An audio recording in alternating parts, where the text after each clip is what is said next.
يا أيها الذين آمنوا قوا أنفسكم وأهليكم نارا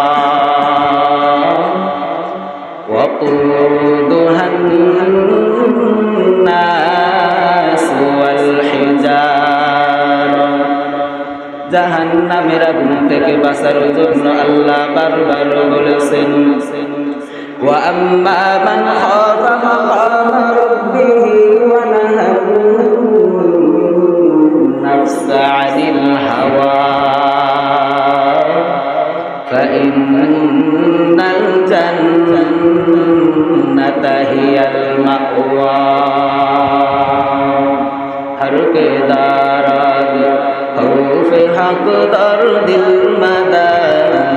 जन्नतुल मअवा देहदूरा मकाम जुज बहक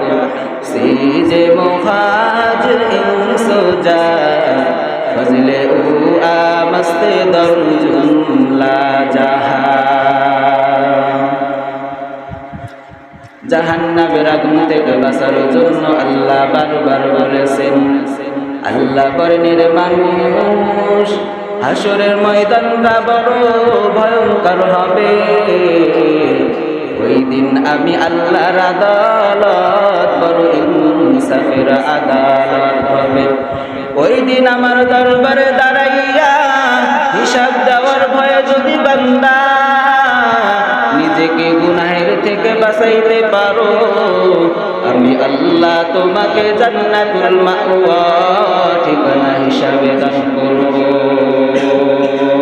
হর কে দারদ খৌফে হক দারদিল মাদা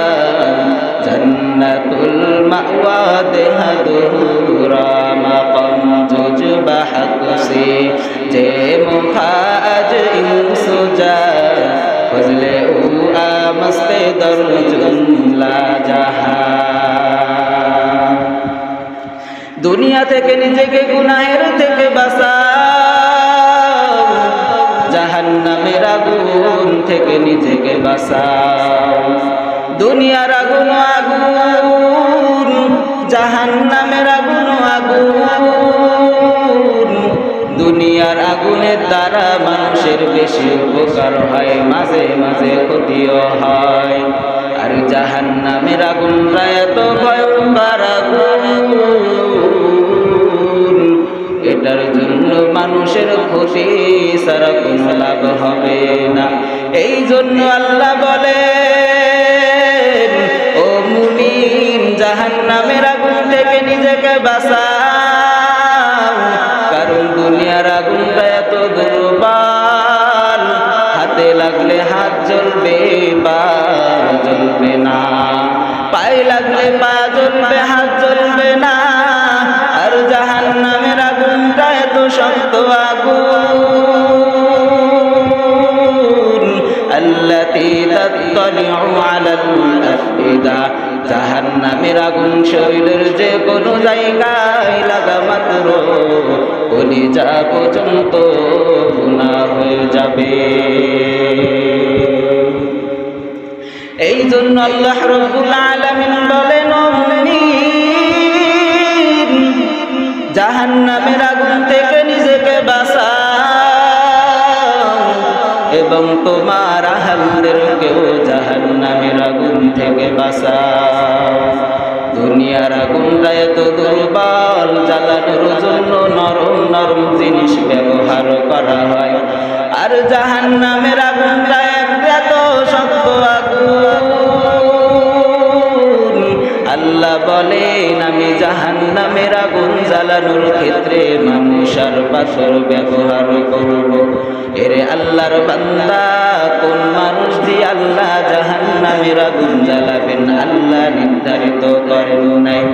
এই জন্য সমস্ত আম্বিয়ায়ে কেরাম আল্লাহর আদালতে হিসাবের ভয়ে জাহান্নামের ভয়ে কান্না করেছেন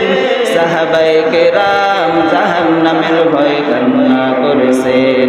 এমনকি আল্লাহর আযাবের ভয় আল্লাহর আযাবের ভয়ে পাথর পর্যন্ত কান্না করেছেন আল্লাহ বলেন রে মানুষ তোমাদের কি হলো যে আমি আল্লাহর কুদরত দেখে তোমাদের অন্তর নরম হয় না, চোখে পানি আসে না? দুনিয়ার আগুন থেকে বাঁচার জন্য আগুন লাগলে পানি ব্যবহার করে নিবানোর জন্য। জাহান্নামের আগুনটা যদি গুনাহের কারণে তোমার কপালে লেগে যায়, ওই জাহান্নামের আগুনও নিবানোর জন্য পানি ছাড়া সম্ভব হবে না। তবে দুনিয়ার আগুন যে কোনো পানি দ্বারা নিবানো সম্ভব, জাহান্নামের আগুন চোখের পানি ছাড়া নিবানো সম্ভব হবে না। এজন্য সমস্ত আম্বিয়ায়ে কেরাম সাহাবায়ে কেরাম চোখের পানি ছেড়ে কান্না করেছেন। আম্মা জান আয়েশা রাদিয়াল্লাহু তাআলা আনহার দরবারে সাহাবায়ে কেরাম প্রশ্ন করলেন, কেউ জিজ্ঞাসা করলেন নবীজির আশ্চর্য কোন ঘটনা আমাদেরকে শোনাবেন। আম্মা জান আয়েশা রাদিয়াল্লাহু তাআলা আনহা বললেন, নবী এমন কি ঘটনা আছে যেটার মধ্যে আশ্চর্য কোনো কিছু নাই? সবই তো আশ্চর্য ধরনের, তবে একটা ঘটনা আমি আপনাদেরকে শোনাই। আম্মা জান আয়েশা রাদিয়াল্লাহু তাআলা আনহা বলেন, রহমতের নবী একদিন এশার নামাজের পরে আমার হুজরার ভিতরে তাশরিফ আনলেন। মুস্কি হেসে বললেন, ও আয়েশা, আজকে রাতের জন্য আমাকে একটু ছুটি দেওয়া যাবে নি? আমি আয়েশা হাসিয়া বললাম, নবী আপনি কথা বলবেন, আমি না করব হতে পারে না। আমি মনে মনে ধারণা হলো নবী মনে হয় অন্য বিবির ঘরে যাবেন, কিন্তু আমি তাকায়া দেখি না, রহমতের নবী আমার ঘরে নামাজের মুসল্লায় দাঁড়াইয়া গেলেন। মায়ার নবী নামাজে দাঁড়াইয়া আল্লাহর আদালতে কান্নার আওয়াজ, কোরআন তেলাওয়াত করেন আর নামাজে দাঁড়াইয়া কান্না করেন। রহমতের নবীর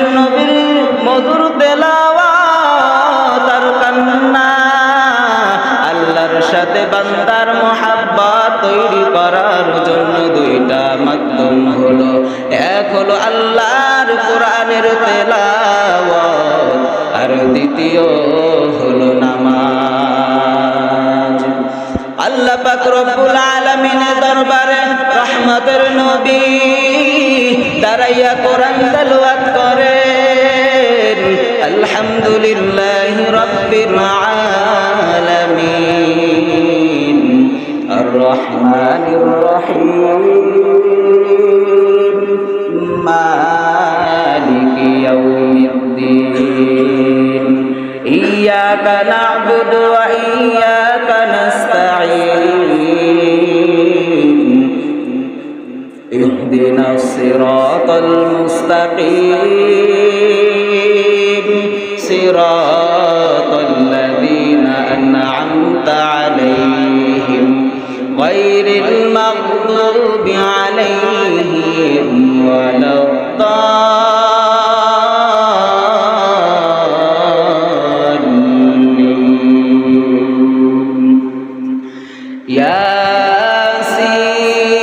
ইয়াসিন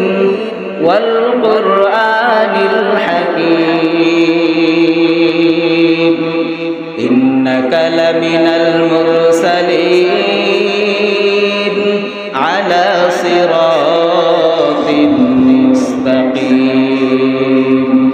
তানজিলাল আজিজির রহিম লিতুনদিরা কওমান মা উনদিরা আবাউহুম ফাহুম গাফিলুন লাকাদ হাক্কাল কওলু আলা আকতারিহিম ফাহুম লা ইউমিনুন ইন্না জাআলনা ফি আ'নাকিহিম আগলালান الأذقان فهي إلى الأذقان فهم مقمحون মায়ার নবী তেলাওয়াত করেন আম্মা জান আয়েশা বলেন নবী নামাজে প্রথম রাকাতে তেলাওয়াত সূরা বাকারা পড়ে শেষ আর এক সূরা শুরু করলেন এভাবে তেলাওয়াত বন্ধ নাই কারণ আল্লাহর সাথে বান্দার যখন তেলাওয়াত করে আমার মাওলার মুহাব্বত বাড়তে থাকে আমার দয়াল মাওলা রে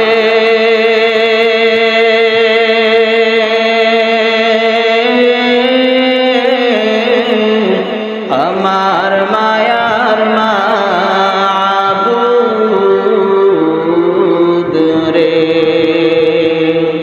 কোথায় গেলে পাইব তোমার ঠিকানা তোমাকে বুঝি আমি পাইলাম না তোমাকে পাইবার ওসিলাতে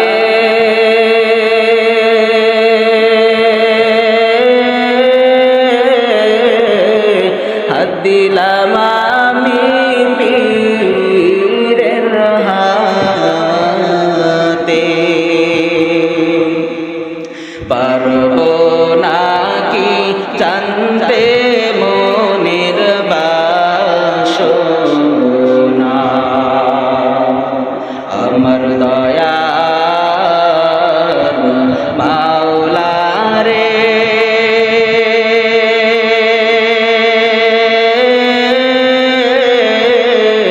আমার মায়ার মাবুদ রে কোথায় গেলে পাইব তোমার ঠিকানা তোমাকে বুঝি আমি পাইলাম না নবীর মুহাব্বত এত বেড়ে গেল তেলাওয়াত আল্লাহর প্রতি এত নবীর মুহাব্বত বেড়ে গেল নবীর রুকু সিজদার চিন্তা পর্যন্ত নাই দীর্ঘ সময় দাঁড়াইয়া নামাজ পড়িয়া কেরাত করে রুকুতে চলে গেলেন এই রুকুতে দাঁড়াইয়া নবীর কান্না বন্ধ নাই এই পরিমাণ দেরি করলেন আর কাঁদলেন এরপর প্রথম রাকাতে সিজদায় নবী মাত্র গেলেন আর কাঁদলেন এরপর মাথা উঁচু করেন না সিজদায় গিয়া এমন অঝরে কান্না আল্লাহর নবী বলেন মুমিন তুমি যখন তোমার কপালটা মাটিতে ঠেকাইয়া দাও তোমার কপাল মাটিতে ঠেকাবার আগে আমার মাওলার কুদরতের কদম তোমার কপালের নিচে ঢুকাইয়া দেয় ও বান্দা তুমি আমার মালিকের কুদরতের কদমে সিজদা দাও মায়ার নবী সিজদায় পড়িয়া এত কান্নার আওয়াজ ও আল্লাহ আর মাথা উঠান না